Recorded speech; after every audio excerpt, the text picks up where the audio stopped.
నమస్తే. Welcome to Sakshi live. This is Shahida. మనం చాలా సార్లు ఫిట్స్ గురించి వింటూ ఉంటాము. అంటే కింద పడిపోయి నోట్లో నురగ రావడం. సో, ఇది ఫిట్స్. అయితే దీనికి అండ్ బ్రెయిన్ ట్యూమర్‌కి ఏంటి తేడా అనేది చాలా మందికి తెలియదు. సో, బ్రెయిన్ ట్యూమర్‌కి ఇదొక లక్షణమా? ఇలా వస్తే ఏం చేయాలి? ఎలాంటి జాగ్రత్తలు తీసుకోవాలి? అనే విషయం మీద ఈరోజు మనం మాట్లాడదాము. ఈరోజు మనతో పాటున్నారు ప్రముఖ senior consultant neuro surgeon AIG hospitals నుంచి డాక్టర్ రఘు సమల గారు. ఆయనతో మాట్లాడదాం. నమస్తే సార్. నమస్తే. Sir, welcome to Sakshi studio sir. Thank you. So, first మనము ఎపిలెప్సీ అంటే ఫిట్స్ గురించి మనం మాట్లాడుకుందాం. అసలు ఎందుకొస్తుంది ఇది? దీని లక్షణాలు ఎలా ఉంటాయి? ఓకే. ఫిట్స్ అన్నది జనరల్‌గా ఏంటంటే, ఇప్పుడు మనం ఒక కంప్యూటర్ తీసుకుంటే సీపీయూ ఎలా ఉంటుందో, సో ఇది కూడా ఒక ఎలక్ట్రికల్ యాక్టివిటీ లాగా అన్నట్టు. మొత్తం బ్రెయిన్ అంతా లైక్ ఎలక్ట్రిసిటీ ఫ్లో అవుతుంది. It is like short circuit లాగా అన్నట్టు. హుహు. సో దానివల్ల ఏంటంటే, ఎక్కడి నుంచి అయితే ఫిట్స్ ఆరిజినేట్ అవుతదో, ఎక్కడైతే అబ్నార్మల్ యాక్టివిటీ అన్నది వస్తదో, దానివల్ల ఏంటంటే దానికి సంబంధించిన లక్షణాలన్నీ మనకు కనబడతాయి. హుహు. ఓకే.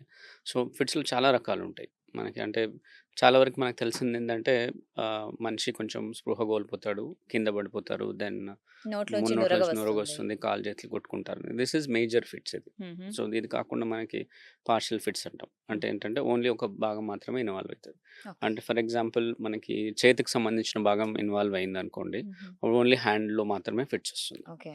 ఒకవేళ మనకి మెమరీకి సంబంధించిందనుకోండి, ఏవేవో గుర్తొస్తా ఉంటాయి. ఒకవేళ విజన్‌కి సంబంధించిందనుకోండి, వాళ్ళకి డిఫరెంట్ ఆకారాలు గాని, డిఫరెంట్ వాటికి సంబంధించిన షేప్స్ గాని కనబడతాయన్నట్టు అట్లా. ఓకే. ఓకే. హ్మ్. సో, కొంతమందికి జస్ట్ ఫిట్స్ వస్తుంటాయి గానీ హ్మ్. బయటికి కనబడవు మనకి. అయితే పిల్లల్లో కొన్ని ఫిట్స్ వస్తుంటాయి. పెద్దవాళ్ళలో వస్తాయి. కొంతమందికి చిన్న వయసు నుంచి అది కంటిన్యూ అవుతుంది. కంటిన్యూ ఓల్డ్ అవుతుంది. ఏజ్ వరకు. సో, ఏంటి దీంట్లో కూడా రకాలుంటాయా? సో, దీంట్లో చాలా రకాలుంటాయి. మోస్ట్ అంటే చాలా వరకి ఫిట్స్ అనేవి చిల్డ్రన్‌లో ఎక్కువుంటది. హుహు. మనకి అడల్ట్స్‌కి, ఇద్దరికి పెద్దలకి, పిల్లలకి కంపేర్ చేస్తే 80% వాళ్ళ వరకి మనకి చిల్డ్రన్‌లోనే ఎక్కువుంటుంది. ఓకే. సో, కారణాలనేవి చాలా ఉంటాయి. హ్మ్. మనకి డెలివరీ టైంలో ఇప్పుడు సరిగ్గా డెలివరీ అవ్వలేదనుకోండి. ఆ టైంలో మనకి ఆక్సిజన్ సరిగ్గా అందలేదు. లేదా హుహు. లేబర్‌లో ఎక్కువ టైం పట్టింది మనకి. లేదంటే సిజేరియన్ చేసేటప్పుడు మనకి ఆక్సిజన్ సరిగ్గా అందలేదు. గ్లూకోజ్ తక్కువైంది. మనకి సర్జరీ అయిపోయిన మనకి బిడ్డ పుట్టిన తర్వాత వెంటనే మనకి గ్లూకోజ్ తక్కువుందనుకోండి. హుహు. అప్పుడు గూడా మనకి అదొక రీజన్ అన్నట్టు. ఓహ్! ఆ టైంలో గూడా మనకి ఇవి ఫిట్స్ స్టార్ట్ ఒస్తాయి. అవ్వచ్చు. అవును. బ్రెయిన్ డ్యామేజ్ ఉంటుంది ఆ టైంలో గూడా. ఓకే. అవి కాకుండా ఇన్ఫెక్షన్స్ ఉంటాయి. బ్రెయిన్ ఇన్ఫెక్షన్స్ గానీ, హుహు. టీబీ గానివ్వండి, హ్మ్. ఇంజ్యూరీస్ గానివ్వండి, హుహు. ఇవన్నీ చిల్డ్రన్‌లో మోర్ కామన్. వెరస్ మన అడల్ట్స్, ఓల్డ్ ఏజ్ వాళ్ళకొస్తే మెయిన్‌లీ ట్యూమర్స్ అనేవి మెయిన్ రీజన్స్ అన్నట్టు. ఓకే. అయితే ఇప్పుడు ఫిట్స్ వచ్చిన వాళ్ళకి చుట్టుపక్కల ఉన్న వాళ్ళు ఎలా ఎలా వాళ్ళని ట్రీట్ చేయాలంట? అంటే 2 రకాలుగా. ఒకటేమో ఫిట్స్ వచ్చినప్పుడు ఎలా ట్రీట్ చేయాలి? అండ్ రొటీన్‌గా ఎలా ట్రీట్ చేయాలి? హ్మ్. జనరల్‌గా ఫిట్స్ వచ్చినప్పుడు వాళ్ళకి జస్ట్ స్పేస్ ఇచ్చి హ్మ్. ఒక ఎయిర్ మంచిగా అంటే గాలి ఆడేటట్టుగా ఉండేటట్టుగా పడుకోబెట్టి ఒక లెఫ్ట్ సైడ్, ఒక సైడ్ తిరిగి పడుకోబెడితే యూజువల్లీ చాలా వరకి 95% ఆఫ్ ద ఫిట్స్ అన్నవి ఒక 3-5 మినిట్స్‌లో అబార్ట్ అయిపోతది. ఓహో! అంటే మనం ఏం జేయాల్సిన అవసరం లేదు. జస్ట్ కింద పడుకొని వేరే ఇంజ్యూరీ ఏం గాకుండా సైడ్‌లకు తిప్పి పడుకోబెడితే సరిపోతుంది. హుహు. దాని తర్వాత మనం మెడికల్ ఓహ్! అసిస్టెన్స్‌కెళ్ళాల్సుంటుంది. ఓకే. ఒకవేళ మనకి 5 మినిట్స్ కంటే ఎక్కువైందనుకోండి ఇమ్మీడియేట్‌గా హాస్పిటల్‌కి తీసుకెళ్లాల్సుంటుంది. హుహు. అయితే ఇది క్యూరబులేనా? ఒక్కసారి స్టార్ట్ అయితే చిన్న పిల్లల్లో ఒకసారి ఫిట్స్ వచ్చాయి అనుకోండి. కొంచెం పెద్దగయ్యాక తగ్గిపోతాయా? లేకుంటే అది లైఫ్ లాంగ్ కంటిన్యూ అవుతుందా? సో, కొన్ని రకాల ఫిట్స్ ఏమో ఏజ్‌ని బట్టి ఉంటాయి. Hmm. So, for example febrile seizures అంటాం. అంటే ఎక్కువ ఫీవర్ రావడం వల్ల మనకి సీజర్స్ ఒస్తాయి. అవి హుహు. యూజువల్లీ 6, 7 ఇయర్స్ తర్వాత ఆగిపోతాయి అవంతకి. మనం లైఫ్ లాంగ్ మెడికేషన్ వాడాల్సిన అవసరం లేదు. అవసరం లేదు. ఫర్ హ్మ్. ఎగ్జాంపుల్ ఏదైనా ఇన్ఫెక్షన్ వల్ల ఫిట్స్ వచ్చాయనుకోండి, అవి కూడా ఇన్ఫెక్షన్ క్యూర్ అయ్యేంత వరకే హ్మ్. మనకి ఫిట్స్ ఉంటాయి. హుహు. అవి కాకుండా కొన్ని ఫిట్స్ ఉంటాయి. మనకి వాటికేంటంటే మల్టిపుల్ మెడిసిన్స్ వాడాల్సొస్తది. 2, 3, 4, 5 వాడినా కూడా మనకి తగ్గవు. వాటిని మనం డ్రగ్ రిఫ్రాక్టరీ ఎపిలెప్సీ అంటాం. అంటే ఏంటంటే డ్రగ్స్‌కి మనకి రెస్పాన్స్ ఏమి ఉండదన్నట్టు. హుహు. అట్లాంటి వాళ్ళకి మనకి సర్జరీ అనేది అవసరం ఉంటుంది. ఓకే. సో, కొన్నేమో సెల్ఫ్ లిమిటెడ్ ఉంటాయి. టైమ్‌తో పాటు తగ్గిపోతాయి. కొన్నేమో లైఫ్ లాంగ్ ఉంటాయి. కొన్నేమో మల్టిపుల్ మెడికేషన్స్ వాడినా గూడా తగ్గకుండా గూడా ఉంటాయి. ఓకే. అంటే అది ఇలా. ఇంకా లైఫ్‌కి ప్రమాదకరమా? లేకుంటే ఎప్పుడైనా వచ్చినప్పుడు జాగ్రత్త తీసుకుంటే సో, సరిపోతుందా? ఏ ఫిట్స్ అయినా మనకు అన్‌కంట్రోల్డ్ ఫిట్స్ అన్నవి ఎప్పుడైనా లైఫ్‌కి మనకి రిస్క్ ఉంటుంది. హుహు. ఫర్ ఎగ్జాంపుల్ అన్‌కంట్రోల్డ్ సీజర్ కంటిన్యూయస్‌గా వస్తున్నాయనుకోండి, పర్టిక్యులర్‌గా పిల్లల్లో వస్తున్నాయనుకోండి, వాళ్ళకి మానసిక ఎదుగుదల అన్నది ఉండదు. హుహు. ఇప్పుడు కంటిన్యూయస్‌గా రోజుకొక ఫిట్స్ వస్తుంది అంటే, ఎవ్రీ డే మనకి బ్రెయిన్‌లో షార్ట్ సర్క్యూట్ లాగా అయితున్నట్టు. సో, ఆ పెరిగే వయసులో మనకి న్యూరల్ నెట్వర్క్ అంటాం. అంటే రైట్. ఏంటంటే, బ్రెయిన్‌లో కనెక్షన్స్ ఫార్మ్ అవ్వడం. ఒక్కొక్క దానికి సంబంధించి అవి ఫార్మ్ అవ్వవు సరిగ్గా. సో, ఓవరాల్‌గా ఐక్యూ గాని, బిహేవియర్ గాని అన్నది తగ్గిపోతా ఉంటుంది. ఇది అన్‌కంట్రోల్డ్ సీజర్స్. అది హుహు. కాకుండా ఏంటంటే, ఇప్పుడు ఫిట్స్ మనం స్విమ్మింగ్ చేస్తున్నప్పుడు వచ్చిందనుకోండి, లైఫ్ రిస్క్ ఉంటుంది. అవును. డ్రైవింగ్ చేసుకున్నప్పుడు ఉందనుకోండి, హ్మ్. లైఫ్ రిస్క్ ఉంటుంది. హ్మ్. అలా. అయితే బ్రెయిన్ ట్యూమర్స్ అంటే ఏంటి? అసలు ఈ ఫిట్స్‌కి, బ్రెయిన్ ట్యూమర్స్‌కి ఏమన్నా సంబంధం ఉందా? ఆ! సో, బ్రెయిన్ ట్యూమర్స్ అన్నది ఒక కారణం ఫిట్స్‌కి. ఫిట్స్‌కి చాలా కారణాలుంటాయి. ఇప్పుడు మనం మాట్లాడుకున్నట్టుగా పుట్టినప్పుడు, తర్వాత హెడ్ ఇంజ్యూరీ, బ్రెయిన్ తలకి దెబ్బ తగలడం, ఇన్ఫెక్షన్స్ ఇవన్నీ కారణం ఎట్లనో, బ్రెయిన్ ట్యూమర్ గూడా ఒక కారణం. సో, కాకపోతే ఇవన్నీ మనకి ఓల్డ్ ఏజ్ పెరుగుతున్న కొద్దీ అడల్ట్స్‌లో ఎక్కువుంటాయి. యాహ్! పెద్దవాళ్ళలో ట్యూమర్ వల్ల మనకి హ్మ్. ఇదొస్తుంది. ఓకే. అయితే సార్ బ్రెయిన్ ట్యూమర్స్ ఉంది అనేసి ఆ వ్యక్తిని మనం ఎలా కనుక్కోవాలి? సింప్టమ్స్ ఏముంటాయి? ఓకే. సిమ్టమ్స్ ఎట్లంటే, మనం బ్రెయిన్‌లో ఏదైతే ఏరియా ఇన్వాల్వ్ అయిందో, అంటే మనకి ఒక్కొక్క భాగానికి ఒక్కొక్క ఏరియా ఉంటుంది బ్రెయిన్‌లో. హుహు. సో, ఆ ఏరియాకి సంబంధించిన దగ్గర ట్యూమర్ వచ్చినప్పుడు దానికి సంబంధించిన లక్షణాలు కనబడతాయి. So, okay. మెయిన్‌గా ఏంటంటే మన దగ్గర ఇండియన్స్ ఏంటంటే మనం అన్ని సిమ్టమ్స్ చాలా వరకు నెగ్లెక్ట్ చేస్తాం. హెడేక్ వస్తే నెగ్లెక్ట్ చేస్తాం. స్పృహ పడిపోయినా కూడా ఒక్కొక్కసారి నెగ్లెక్ట్ చేస్తాం. సో, మామూలుగా వీటితో పాటు అంటే హెడేక్ కంటిన్యూయస్‌గా వస్తుంది. మనం మెడికేషన్ తీసినా తగ్గట్లేదు. లేదా వామిటింగ్స్ వస్తున్నాయి హెడేక్‌తో పాటు. హుహు. హ్మ్. ఎర్లీ మార్నింగ్ హెడేక్స్, అంటే మార్నింగ్ లేసినంబడే హెడేక్ ఉంటుంది. హ్మ్. ఇవన్నీ ఒక లక్షణాలు. ఓకే. ఫిట్స్ రావడం ఇంకొక లక్షణం. తర్వాత విజన్ పోవడం. హుహు. అంటే ప్రోగ్రెసివ్‌గా మనకి టైమ్‌తో పాటు కొంచెం కొంచెం విజన్ తక్కువైపోవడం. ఇవన్నీ కొన్ని కొ కొన్ని లక్షణాలన్నట్టు ఓకే. బ్రెయిన్ హుహు. ట్యూమర్స్‌కి. బ్రెయిన్ ట్యూమర్స్‌కి. అయితే ఇప్పుడు తరచూ తలనొప్పి రావడం కూడా బ్రెయిన్ ట్యూమరేనా? నో. నో. తరచూ తలనొప్పి ఎలా ఉంటుందంటే మనకి స్ట్రెస్ ఫ్యాక్టర్స్ ఉంటాయి బేసికల్‌గా. హుహు. అంటే వర్క్‌లో ఎక్కువ టెన్షన్ ఉండడమో, లేదంటే బీపీ ఎక్కువ అవ్వడమో, హ్మ్. లేదంటే నిద్ర లేకపోవడమో, టైంకి తినకపోవడమో, వీటి వల్ల ఉంటాయి. హుహు. కొన్ని మైగ్రేన్స్ ఉంటాయి. ఓకే. యెస్. ఇవన్నీ మైగ్రేన్. ఏంటంటే మనకి మెడిసిన్స్‌తో తగ్గిపోతాయి. ఇవి మనకి ఈ రోజుకి రేపటికి ఒక 1 వీక్ తర్వాత అన్నది సివియారిటీ అనేది పెద్దగా పెరగదు. ఎవ్రీ టైమ్ హ్మ్. It is almost the same అలానే ఉన్నట్టుగా ఉంటుంది. వేరస్ బ్రెయిన్ ట్యూమర్స్‌లో వచ్చేదేంటంటే కంటిన్యూయస్‌గా ఎన్ని ప్రోగ్రెసివ్‌గా మెడిసిన్ పెరుగుతూనే యేసుకున్నా నొప్పి తగ్గదు. తగ్గదు. హ్మ్. పెరుగుతూనే ఉంటుంది టైమ్‌తో పాటు. దాంతో పాటు మిగతా లక్షణాలు గూడా ఉంటాయి. హుహు. అంటే ఇప్పుడు వామిటింగ్ రావడం, విజన్ ఇబ్బందవ్వడం, లేదా ఏదైనా వీక్‌నెస్ రావడం, ఫిట్స్ రావడం అయితే ఇలాంటివి. సార్ మైగ్రేన్ హెడేక్ కూడా అలాగే ఉంటుంది గదా! అంటే విజన్ కొంచెం బ్లర్రిష్ అవుతుంది. అవును.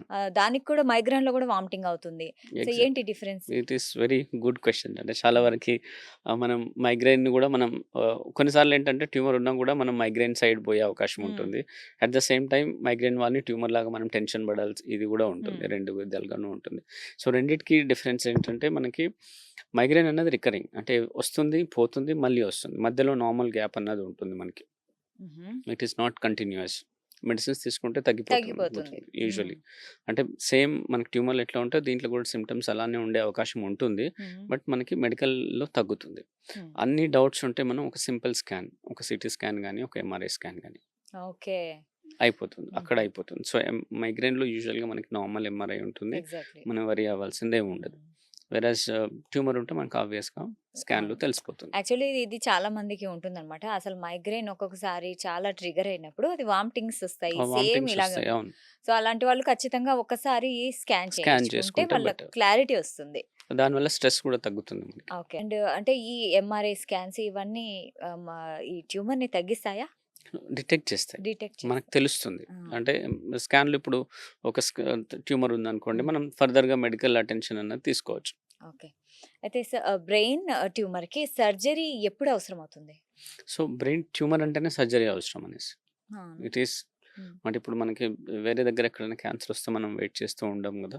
సో, బ్రెయిన్‌లో ట్యూమర్ ఉంటేనే యూజువల్‌గా సర్జరీ అవసరం ఉంటుంది. హుహు. కాకపోతే 2 రకాల ట్యూమర్స్ ఉంటాయి. ఒకటి బినైన్ ట్యూమర్ ఉంటుంది. ఒకటి మాలిగ్నెంట్ ట్యూమర్ అని ఉంటుంది. హుహు. మాలిగ్నెంట్ ట్యూమర్ అంటే ఆల్‌వేస్ సర్జరీ ఈస్ నీడెడ్. హుహు.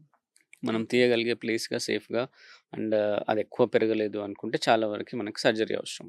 ఓకే. బినైన్ ట్యూమర్స్ ఏవైతే ఉంటాయో, బినైన్ అంటే ఏంటంటే వెరీ స్లోగా గ్రో అవుతాయి. హుహు. సో, ఇఫ్ లెస్ థాన్ మనకి ఒక 3 సెంటీమీటర్ కంటే తక్కువ సైజ్ ఉందనుకోండి, హుహు. బేస్డ్ ఆన్ మనకు కొన్ని ఇండికేషన్స్, క్రైటీరియా ఉంటాయి. దానివల్ల మనం మన రేడియోథెరపీ, రేడియో సర్జరీ అంటాం బేసికల్లీ. స్టీరియోటాక్టిక్ రేడియో సర్జరీ అంటాం. హుహు. సో, దానికి మనం తీసుకోవచ్చు. That is not a surgery కాదది.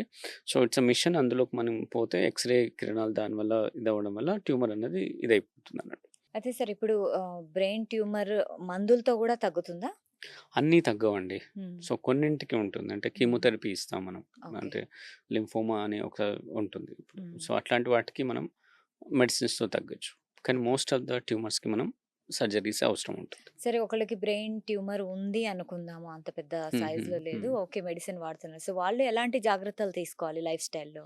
So, life style, healthy food, healthy exercise అన్నది that is common for everyone. Hmm. So, tumour based on మన సేమ్ మాలిగ్నెంట్ ఇది రెండిటిని బట్టి, లొకేషన్‌ని బట్టి, హ్మ్. వాళ్ళకి ఉన్న సింప్టమ్స్‌ని బట్టి. ఇప్పుడు సింప్టమ్స్‌లో మనకి ఫిట్స్ ఉందనుకోండి, హ్మ్. ఫిట్స్ మెడిసిన్స్ అనేది కంటిన్యూయస్‌గా వాడుకోవాలి. ఓకే. హ్మ్. ఒకవేళ మనకి మాలిగ్నెంట్ ట్యూమర్ ఉండి కీమోథెరపీ తీసుకుంటున్నారనుకోండి, హుహు. ఆ కీమోథెరపీ సూపర్విజన్‌లో మనకి హాస్పిటల్ ఎక్కడైతే మనం ట్రీట్మెంట్ తీసుకుంటున్నామో, వాళ్ళ పర్యవేక్షణలో మనం కీమోథెరపీ అనేది కంటిన్యూ చేసుకోవాలి. ఈ 2 గూడా ట్యూమర్ ఉన్నవాళ్ళు 2 మనం ఫిట్స్ మెడిసిన్ గానివ్వండి, కీమోథెరపీ గాని వాళ్ళంతకు వాళ్ళు బంద్ చేయకూడదు. ఓకే. అంటే వాళ్ళు ఆ ట్రీట్మెంట్ తర్వాత గాని, ఒకవేళ సర్జరీ చేయించుకుంటే దాని తర్వాత వాళ్ళు సాధారణ లైఫ్ లీడ్ అవును. చేయగలుగుతారా? అవును. చాలా వరకి. ఆ! చాలా వరకి. మోస్ట్ ఆఫ్ ద ట్యూమర్స్‌లో మాలిగ్నెంట్ ఎక్కడైతే ర్యాపిడ్‌గా గ్రోత్ ఉంటదో వాటికి తప్పిస్తే మిగతా ట్యూమర్స్‌లో నార్మల్ లైఫ్ లీడ్ చేయొచ్చు. అయితే సార్ బ్రెయిన్ ట్యూమర్‌కి ఒక ఎర్లీ వార్న్ ఏదన్నా సైన్ ఒస్తుందా? మనకి ఎలా గుర్తించాలంటారు? సో, కామన్ సింప్టమ్స్ మనకి న్యూరోకి సంబంధించిన ఏ సింప్టమ్ అయినా మనం కొంచెం సీరియస్‌గా తీసుకొని హుహు. అట్‌లీస్ట్ ఒక కన్సల్టేషన్ ఎక్స్‌పర్ట్ దగ్గర తీసుకుంటే దే విల్ డిసైడ్. ఓకే. అంటే వెదర్ మనం దానికి హ్మ్. ఎంత ఇంపార్టెన్స్ ఇవ్వాలన్నది వాళ్ళకి అర్థమైపోతుంది. ఓకే. అయితే సార్ ఇప్పుడు ముందుగా జెప్ ఎక్స్ అనేసి ఒక మెషినొచ్చింది. ఇది చాలా రేర్ అనమాట. సో, దీని గురించి మాకు కొంచెం వివరిస్తారా? ఓకే. ఇంతకుముందు మనం ట్యూమర్ మాట్లాడుకున్నప్పుడు కొన్ని ట్యూమర్స్‌కి మనకి ఎస్ఆర్ఎస్ అంటాం. అంటే హ్మ్. స్టెరియోటాక్టిక్ రేడియో సర్జరీ అనేసి. హుహు. సో, ఇందులో ఏం చేస్తామంటే మనం బ్రెయిన్ ఓపెన్ చేయకుండా సో, ఎక్స్‌రే కిరణాలతోటి మనం ఆ ట్యూమర్‌ని మనం డ్యామేజ్ చేయడానికి ట్రై చేస్తాం. ఓకే. అంటే ఇది అత్యాధునికమైన మెషిన్ మెషిన్. అనమాట. So, okay. ఇందులో వేరే మెషిన్స్ చాలా కన్వెన్షనల్ మెషిన్స్ ఉన్నాయి.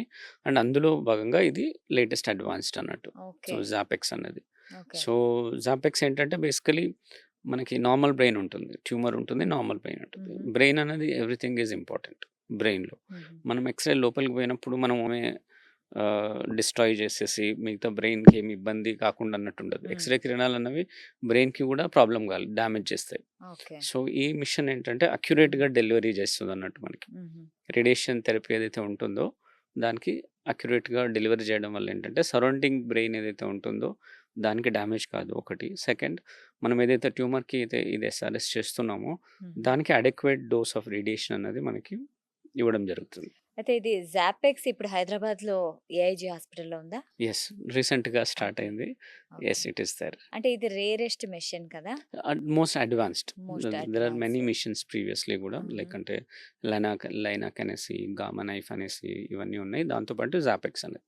సో, ఇన్‌స్టలేషన్స్ అనేవి ఇండియాలో కరెంట్‌లీ 2 ఉన్నాయి. ఒకటి హుహు. ఢిల్లీలో ఉంది. ద సెకండ్ వన్ ఈస్ మనకి హైదరాబాద్‌లో ఏఐజీ హైదరాబాద్‌లో ఏజ్‌లో హాస్పిటల్స్‌లో ఉంది. ఉంది.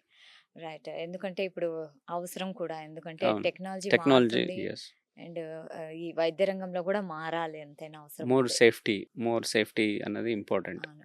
అయితే ఈ జాపెక్స్‌తో కొంచెం సక్సెస్‌ఫుల్‌గా ఏమన్నా మీరు సర్జరీస్ చేసారా? చేశాం. యాహ్! ఇప్పటివరకి ఎన్ని? అంటే ఆల్‌మోస్ట్ అంటే లాస్ట్ మంత్ ఇన్‌స్టాలేషన్ అయిందది. హుహు. So, we did almost 20 cases ఇప్పటివరకి మనం.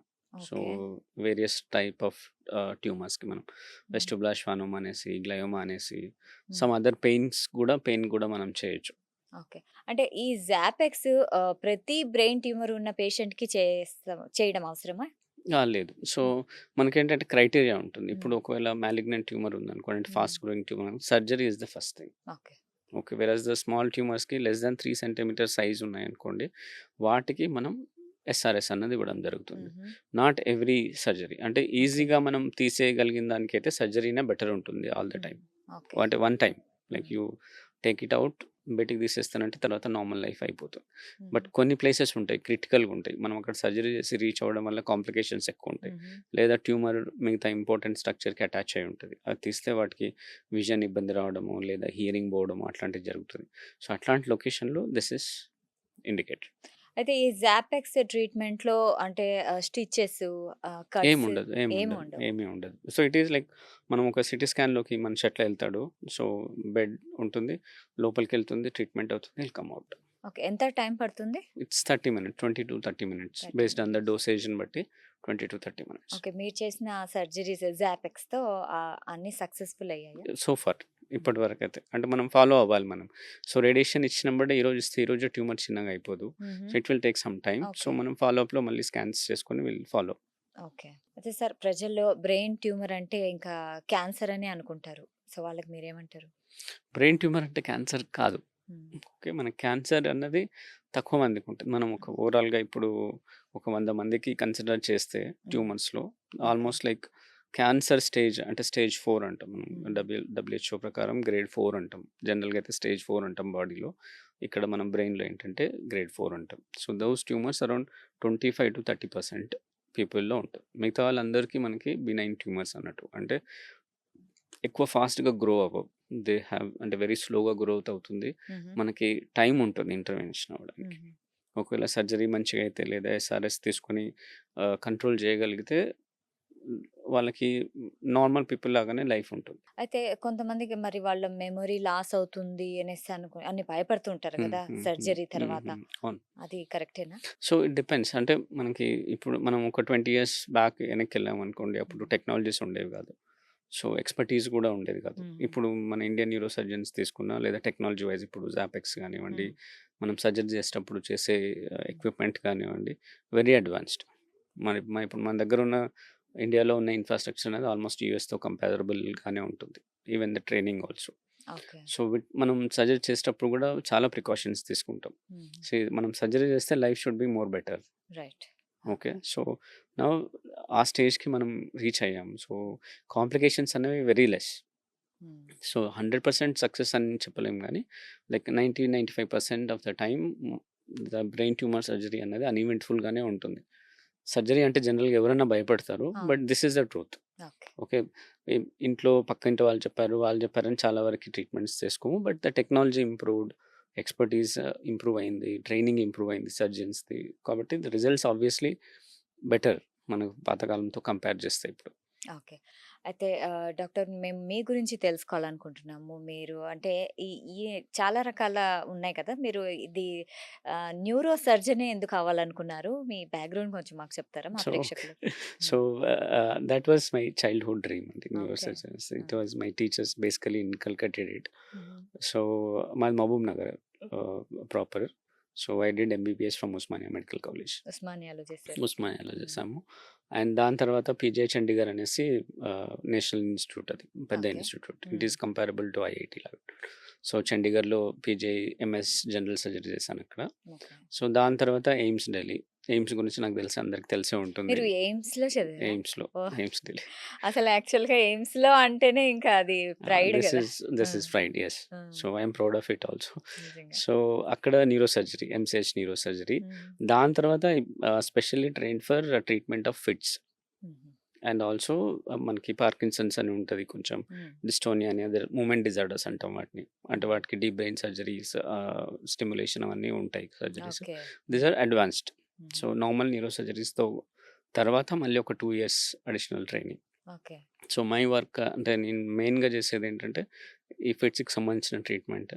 తర్వాత డీబీఎస్ మనకి పార్కిన్సన్స్ గానివ్వండి, ఫిట్స్ కానివ్వండి, సైకియాట్రిక్ డిజార్డర్స్ గానివ్వండి, హుహు. వీటన్నిటికి. విటల్. సో, అంటే మీకు ఇంకా సాటిస్ఫాక్షన్ ఎలా ఉంది? అంటే మీరు అనుకోనొచ్చారు కదా! ఈ ఫీల్డ్‌లోకి. సో, ఇప్పుడెలా అనిపిస్తుంది మీకు ఇట్ ఈ ఈస్ పేషెంట్స్‌ని గ్రేట్. చూసి? It is great always. అవును. సో, ఆ! హ్యాపీ పేషెంట్స్ చూస్తే obviously it will give immense pleasure. Okay.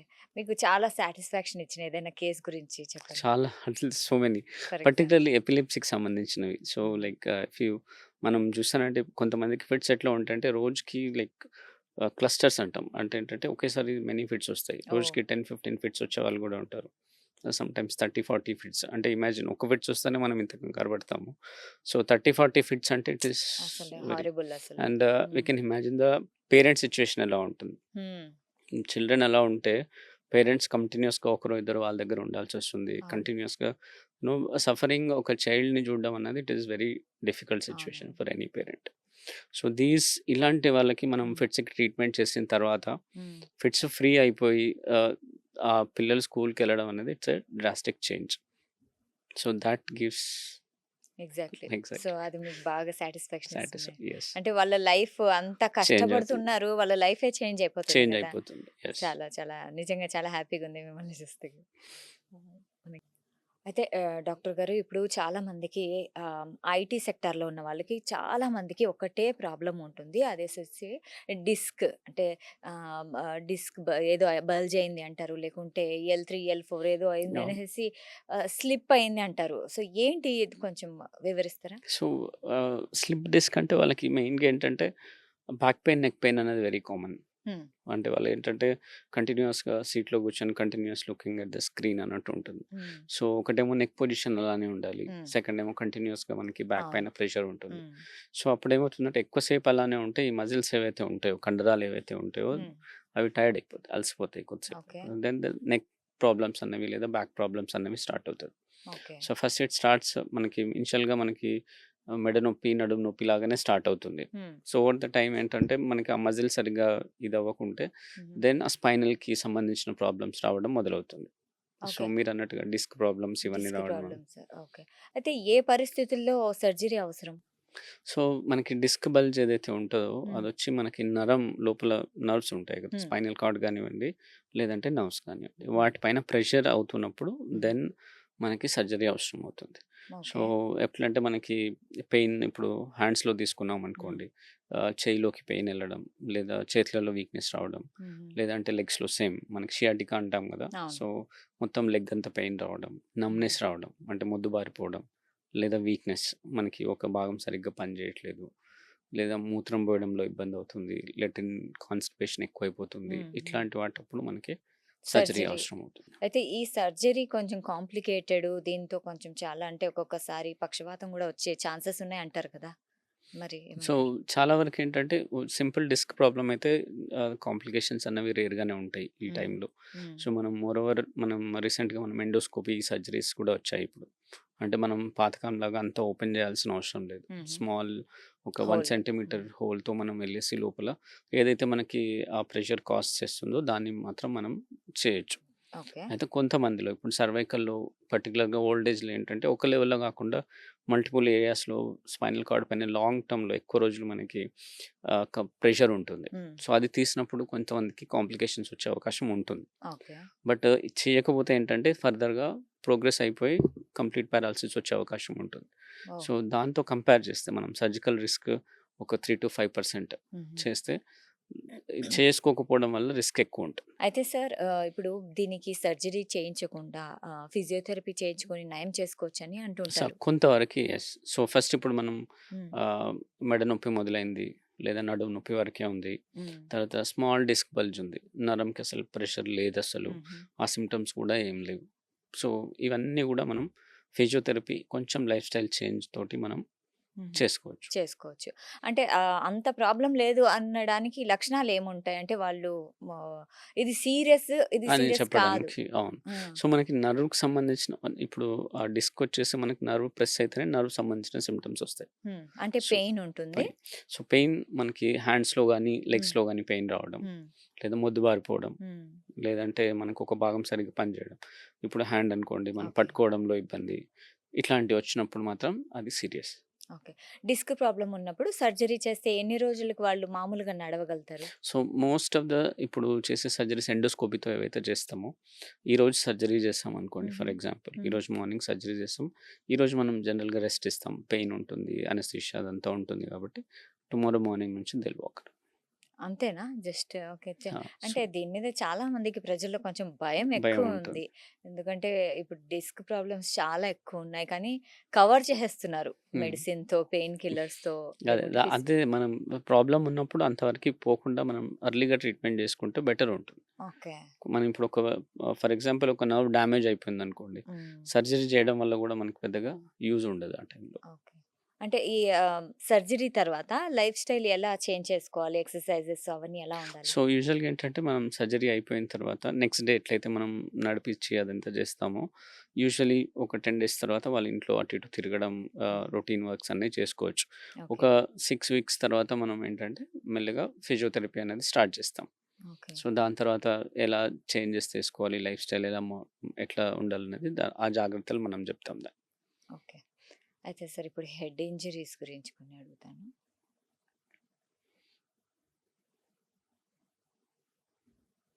హ్మ్. సార్ ఇప్పుడు రోడ్డు ప్రమాదాలు చాలా చాలా ఎక్కువవుతున్నాయి. ఎక్కడ చూసినా అవును. ఉంటున్నాయి. అయితే అందులో మెయిన్‌గా తలకు గాయమైనప్పుడు ఆ గోల్డెన్ అవర్ యూజ్ చేసుకొని వాళ్ళకి చాలా ఎక్కువ ప్రమాదం అనేసి వింటున్నాము. ఆ గోల్డెన్ అవర్‌ని ఎలా యూజ్ చేసుకోవాలి? Okay.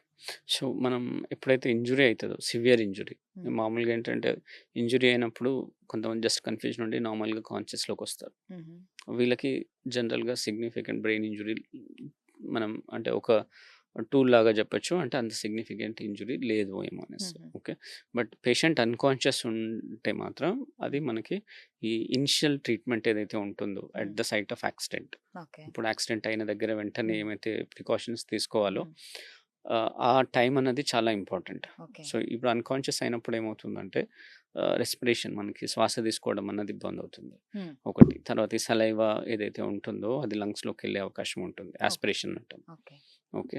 Then BP severe head injury అంటే బీపీ కూడా ఫ్లక్చుయేట్ అయ్యే అవకాశం ఉంటుంది. హుహు. సో, ఈ టైంలో ఏమవుతుందంటే బ్రెయిన్‌కి మనకి బ్లడ్ సప్లై గాని, హ్మ్. గ్లూకోజ్ సప్లై గాని, హ్మ్. ఆక్సిజన్ సప్లై గాని ఉండదు. ఓకే. సో, దానివల్ల ఏంటంటే బ్రెయిన్ మోర్ డ్యామేజ్ అయిపోతుంది. ఇప్పుడు హుహు. యాక్సిడెంట్ వల్ల డ్యామేజ్ అయిపోయింది. ప్లస్ ఆక్సిజన్ అందకపోవడం వల్ల ఇంకా ఇంకా ఎక్కువ డ్యామేజ్ డ్యామేజ్ అవుతుంది. అయిపోతుంది. హ్మ్. సో, ఇమ్మీడియేట్‌గా అంబులెన్స్ మనం పిలిసామనుకోండి, హ్మ్. వాళ్ళు తనకి ట్యూబేసి అంటే ఇంట్యుబేషన్ అంటాం. అండ్ అంటే ఆక్సిజన్ ఆక్సిజన్ అందించి. అందించడం, గ్లూకోజ్ చెక్ చేసి గ్లూకోజ్ ఇవ్వడం వల్ల ఏంటంటే, హుహు. ఆ ఇంజ్యూరీని సెకండరీ ఇంజ్యూరీ అంటాం మనం. రైట్. ప్రైమరీ ఇంజ్యూరీ ఏమో మనకి యాక్సిడెంట్ వల్ల జరిగింది. హుహు. సెకండరీ ఇంజ్యూరీ అనేది మనం ప్రివెంట్ చేయొచ్చు. ఓకే. అయితే ఇప్పుడు అత్యాధునికంగా న్యూరో ట్రామా గురించి ఎలాంటి చికిత్స, ట్రీట్‌మెంట్ అందుబాటులో ఉన్నాయి? ఓకే. సో, ఎమర్జెన్సీ మనకిప్పుడు బ్రెయిన్‌లో సిగ్నిఫికెంట్ ఎక్కువ బ్లీడ్ అయిపోయింది లేదా బ్రెయిన్ స్వెల్ అయితుందనుకోండి. హ్మ్. దెన్ మనం బ్రెయిన్ ఒక సైడ్ మనకి ఎటు సైడ్ ఉందో ఆ సైడ్ మనం బోన్ తీసి ప్రెషర్ రిలీవ్ చేయడం జరుగుతుంది. హుహు. ఒకవేళ ఓన్లీ ఒక పర్టిక్యులర్ ఏరియాలో మనకి బ్లీడింగ్ ఉందనుకోండి. ఆ హుహు. బ్లీడింగ్ తీయడం. ఓకే. తర్వాత దాంతో పాటు మిగతా ఇంజ్యూరీస్ ఏమన్నా ఉంటాయి అంటే స్పైన్ ఇంజ్యూరీస్ కానీ ఇవన్నీ ఉంటే గూడా మనం డీల్ చేసేది ఆహ్, ట్రీట్మెంట్ అన్నది చేస్తాం మనం. ఓకే. అయితే సార్ బ్రెయిన్ సర్జరీ చేస్తే వాళ్ళ మెమరీ మొత్తం లాస్ అయిపోతుంది అంటారు గదా! అది కరెక్టేనా? లేదండి. హ్మ్. దట్ ఈస్ అంటే మిస్‌నోమర్. అంటే ఓకే. కరెంట్ మనకేదైతే కొన్ని ఇంపార్టెంట్ ఏరియాస్ ఉంటాయి. హ్మ్. మెమరీకి సంబంధించింది. ఇప్పుడు హిప్పోకాంపస్ అని ఉంటుంది. ఆ ఏరియాలో మనకి ఇంజ్యూరీ అయ్యింది. లేదా ఆ ఏరియా మనకి డ్యామేజ్ అయింది అనుకోండి. మెమరీ డెఫిసిట్ వచ్చే అవకాశం ఉంటుంది. హుహు. మిగతా బ్రెయిన్ అంతా నార్మల్‌గానే ఉన్నప్పుడు మిగతా ఏరియాస్‌లో మనం ఆపరేషన్ చేసినప్పుడు మెమరీకి సంబంధించిన ఇబ్బందులేం రావు. ఇప్పుడు మీరు ఎక్కువగా చూస్తున్న హెడ్ ఇంజరీస్ ఏమేమున్నాయి? సో, హెడ్ ఇంజ్యూరీస్ మనకి అంటే road traffic accident main. Hmm. Okay. వాటితో పాటు మనం హైట్ పిల్లలు పర్టిక్యులర్‌గా ఏంటంటే హైట్ నుంచి పడిపోయి, బెడ్ నుంచి రైట్. పడిపోయి, హ్మ్. లేదా బాల్కనీ మనకి ప్రొటెక్టివ్ ఇది లేకుండా అక్కడి నుంచి పడిపోయింది. తర్వాత అసాల్ట్ అంటాం. అంటే గొడవలో మనం కొట్టుకున్న వాళ్ళది, లేదంటే రైట్. Gun point injuries. ఇవన్నీ కామన్ మోడ్స్ మనకి హెడ్ హుహు. ఇంజ్యూరీ కోసం. హ్మ్. సో, సో, ఇవన్నీ వస్తుంటాయి. వస్తుంటాయి. సో, ఏది అసలు క్యూర్ చేయడానికి చాలా కష్టం అనిపిస్తుంది మీకు? ఏ ఇంజరీ? Head injury. అంటే హెడ్ ఇంజ్యూరీలో మనకి హ్మ్. ఒక లోకలైజ్డ్ ఒక పర్టిక్యులర్ పార్ట్‌లోనే మనకి ఇంజ్యూరీ ఉందనుకోండి. హుహు. మొత్తం బ్రెయిన్ ఇన్వాల్వ్ అవ్వదు కాబట్టి మనం దాన్ని ట్రీట్ చేయడం అనేది కొంచెం ఈజీగా ఉంటుంది. హ్మ్. అండ్ రిజల్ట్స్ కూడా బెటర్ ఉంటాయి. హ్మ్. కొన్ని ఇంజ్యూరీస్ ఉంటాయి. మొత్తం ఇన్వాల్వ్ అయ్యి ఉంటుంది. మొత్తం బ్రెయిన్ ఇన్వాల్వ్ హుహు. అయ్యి ఉంటుంది. ఈవెన్ మనకి చిన్న బ్రెయిన్ అంటాం గదా! అట్లాంటివి వెనకాల సైడ్ బ్రెయిన్ స్టెమ్ అంటాం. వాటిలో ఏమన్నా బ్లీడింగ్ అయింది, వాటిలో ఏమన్నా ఇంజ్యూరీ అయిందనుకోండి దాన్ని మనం రిపేర్ యాహ్! చేయలేం. చేయలేము. అయితే చిన్న పిల్లలు ఎక్కువగా కింద పడుతుంటారు. వాళ్ళకి ఏ టైంలో అంటే ఇది ఒకసారి ట్రీట్‌మెంట్ లేకుంటే ఏదైనా స్కాన్ చేయించాలి అని ఏ టైంలో ఏ అనుకోవాలి? టైంలో డిసైడ్ చేస్తాం. డిసైడ్ సో, చేయాలి. బేబీ కింద పడిన తర్వాత ఏంటంటే, మనకి స్వెల్లింగ్ ఏదైనా వచ్చినా, ఆ ఏరియాలో ఎక్కడైనా స్వెల్లింగ్ ఉన్నా, లేదా బేబీ ఎక్కువ నిద్రపోతున్నాడు. నార్మల్ కంటే ఎక్కువ నిద్రపోతున్నాడు. హుహు. లేదా వామిటింగ్స్ అవుతున్నాయి. So, these are the things. Okay. Okay. మనం అంటే ఒకసారి. ఇమ్మీడియేట్‌గా ఒక hmm. Basic scan at least CT scan అన్నా అవైలబుల్ ఉంటే చేసుకోవడం better. Okay. Okay sir. Thank you so much. చాలా థాంక్ యూ. మంచి మంచి థాంక్ యూ. విషయాలు చెప్పారు. ఎందుకంటే ఇప్పుడు సాధారణంగా చాలా మందికున్న డౌట్స్ ఇవి. ఇవన్నీ సో, నెగ్లెక్ట్ చేయకూడదు. ఏదైనా కింద పడినా వస్తాయి. కూడా అవును. నెగ్లెక్ట్ చేయకూడదు. ఖచ్చితంగా మనం జాగ్రత్తగా ఉండాలని మంచి విషయాలు చెప్పారు. Thank you so much for your time. Thank you so so, much. చూసారు కదా! ఇది ఇవాల్టి కార్యక్రమం. మరో కార్యక్రమంలో మళ్ళీ కలుద్దాం. Until then keep watching Sakshi TV.